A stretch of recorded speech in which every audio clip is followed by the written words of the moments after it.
जय माता की। आज श्री गिरधारी लाल जी और श्री बेनी माधव गोस्वामी जी की पुण्यतिथि पे मैं उनको प्रणाम करता हूँ, और जो मेरे यहाँ बड़े बैठे हैं इनको भी प्रणाम, और जो मेरे अपने बैठे हैं उन सबको प्यार। बेनी माधव जी ने लाल किताब के लिए ऐसा काम किया है जो उस वक्त में किसी और ने नहीं किया था। लाल किताब के बारे में पूछा जाता था कि लाल किताब क्या है। उसका कारण ये था कि जिस भाषा के अंदर पहले लाल किताब छपा करती थी वो पंजाब के अंदर रहने वाले कुछ लोगों के लिए तो ठीक था, लेकिन पंजाब से बाहर उस भाषा को जानने वाले पढ़ने वाले कोई नहीं थे। तो इसीलिए बेनी माधव गोस्वामी जी के लिए मेरे मन में बहुत बहुत श्रद्धा थी, और जब वो मेरे को पहली बार मिले तो मैंने उन्हें पहली ही नज़र में जो शब्द बोला था वो बोला था गुरुवर। और जब तक हम साथ रहे, जब भी वो मिले, मैं उनको एक ही शब्द बोला करता था, गुरुवर,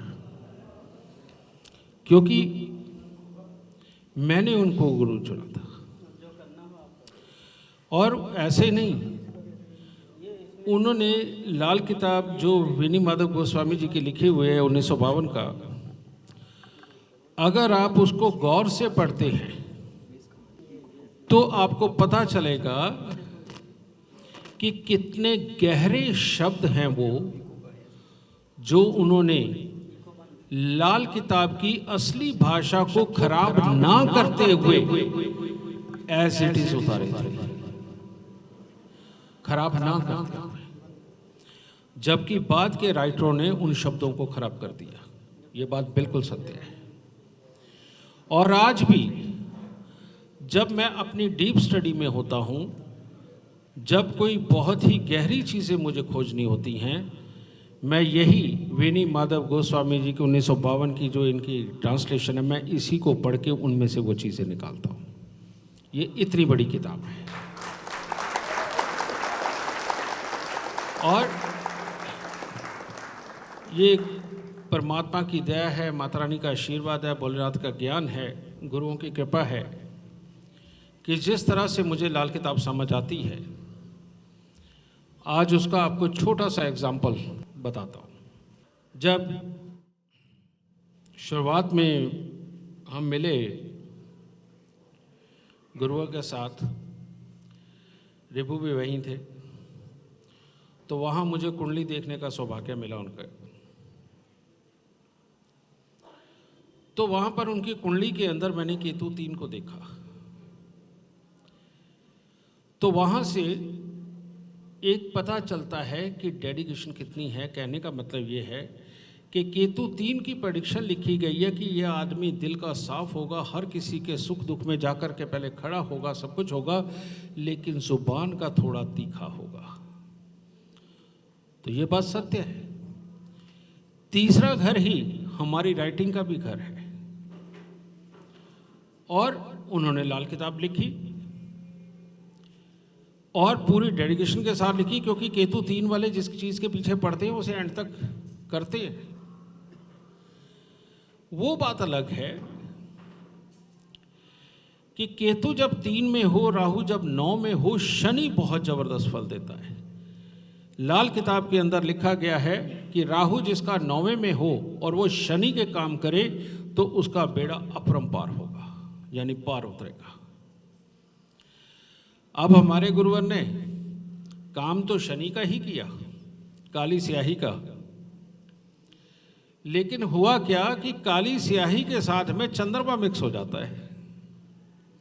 क्योंकि जब भी चंद्र और शनि का मेल होता है और वो खराबी दे रहा हो किसी घर में बैठा हुआ, हम काली स्याही मंदिर में रखवाते हैं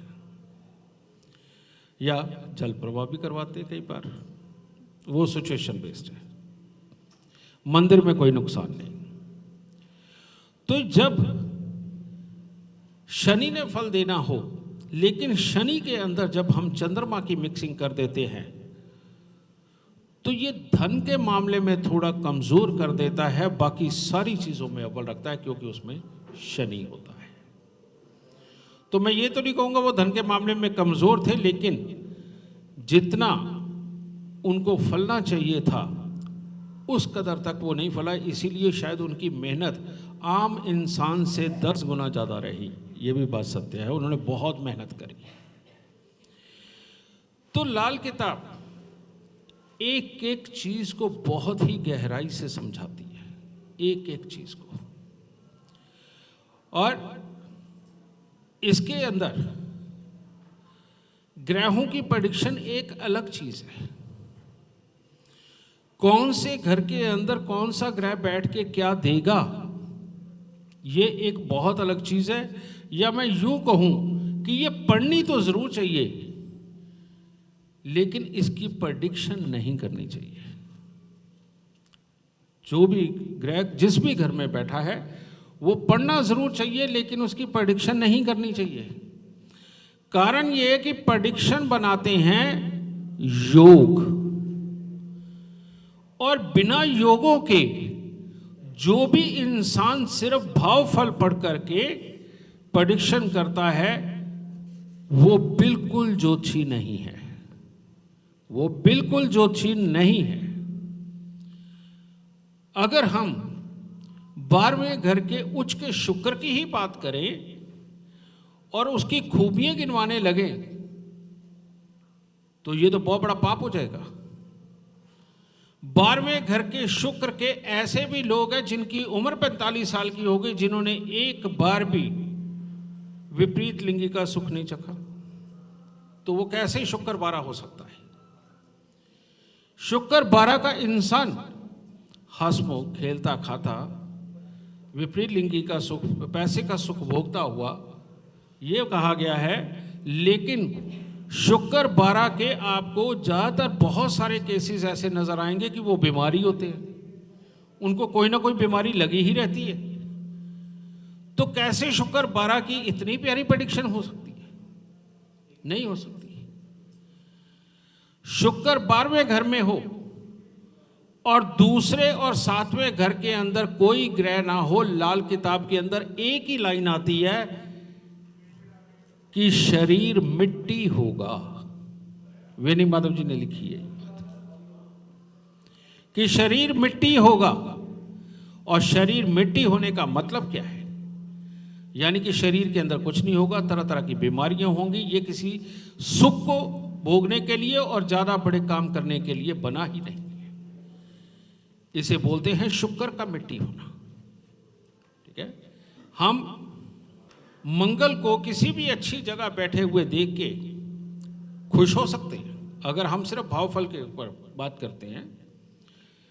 लेकिन अगर बुध या केतु की दृष्टि पड़ गई तब क्या होगा? सारा कुछ खराब। और अगर मंगल के ही घरों में 3 से 8वें के अंदर, पहले के अंदर केतु बैठ गए तब क्या होगा?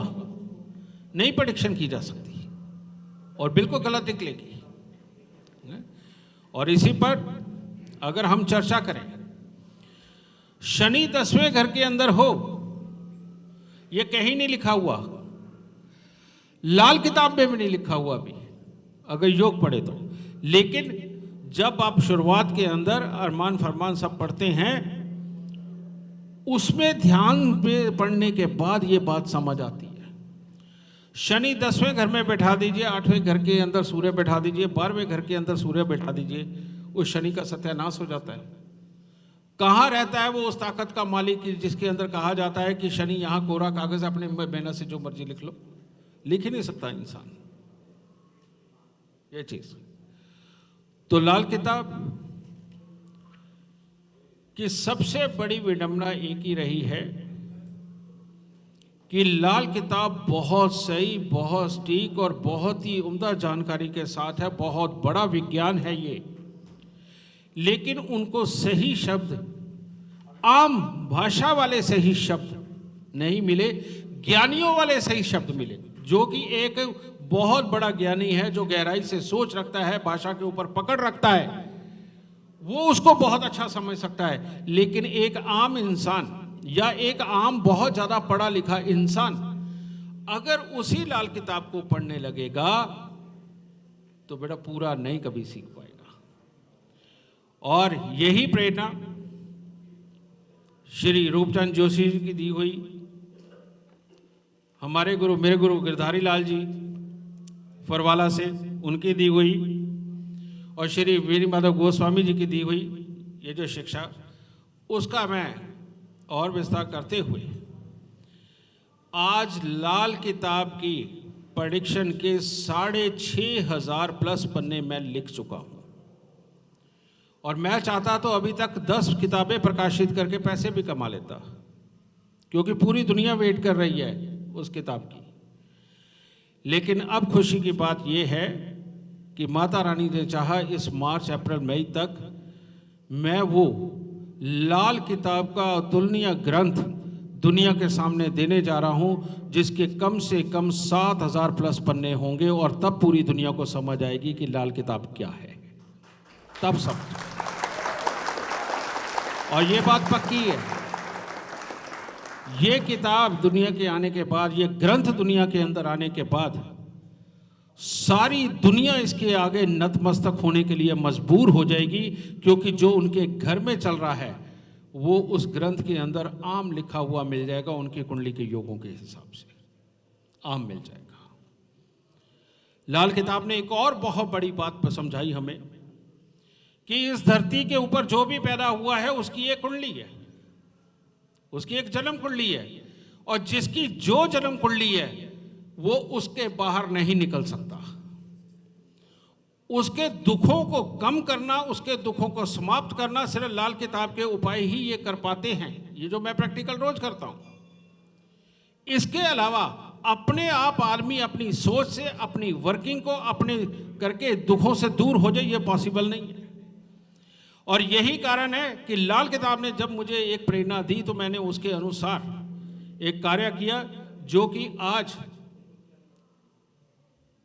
4,900 प्लस बच्चों का डिलीवरी टाइम मैंने दिया, और मैंने गरीब माँ बाप को भी अमीर होते हुए देखा, क्योंकि कुंडली के अंदर ये योग देख के दिया गया था कि इसको माँ बाप से रुपया पैसा प्रॉपर्टी सब सुख मिलेंगे, और ये दूध से पले हुए वृक्ष की तरह बड़ा होगा। ये योग देखते हुए मैंने डिलीवरी टाइम दिया। आज वो 4,900 प्लस फैमिली पूरी खुशी मनाती हैं, पूरी खुशी मनाती हैं। और इसी चीज के देखा देखी मैंने अपने पांव पे कुल्हाड़ी भी मारी। मेरे ही ऑफिस के अंदर काम करने वाले बहुत सारे अच्छे स्टाफ ने एक एक बच्चा ले लिया, और वो काबिल साहब छोड़ के जाके अपने काम कर रहा है, और मुझे उनकी जगह नए बच्चे और रखने पड़े, और साथ में शर्त लगानी पड़ी बच्चों का डिलीवरी टाइम नहीं दूंगा। तो काम खराब हो जाता है। लेकिन ये सत्य है, जब कुदरत के घर से कोई आता है तो वो अपना नसीब लेके आता है। ये भी कहते हैं कि पिछले जन्मों के अनुसार हमें अगला जन्म प्राप्त होता है, ये भी कहते हैं। तो हमारी लाल किताब में कहा जाता है लेख में मेख लगाना। तो ये कुदरत ने मेरे को समझ दी। अब पता नहीं क्या होता है कि मैं तो एक अच्छी कुंडली बनाता हूँ, कौन सी अच्छी आत्मा उनकी कोख में आ जाती है और बाद में गोद में आ जाती है, जो घर पालो माल हो जाता है। तो मैं यही कहूँगा कि इसके अंदर आप सब लोग मेरे साथी बने। ये लाल किताब की दी हुई शिक्षा है, लेकिन आप सब भी मिलकर के इस मुहिम के अंदर दुनिया में से दुख खत्म करने का काम कर सकते हैं, लोगों के घर में अच्छी किस्मत के बच्चे ला करके। भाई यही हमें करना चाहिए, ताकि जितना ज़्यादा संभव हो सके लोगों के घर में खुशियां फैले, सुख आए, दुख दरिद्र दूर जाए, और हमारे ज्योतिष का नाम पूरी दुनिया के अंदर गूंजे, और सब लोग कहें कि वाकई में ज्योतिष में बहुत ताकत है और उससे सब कुछ संभव है। जय माता।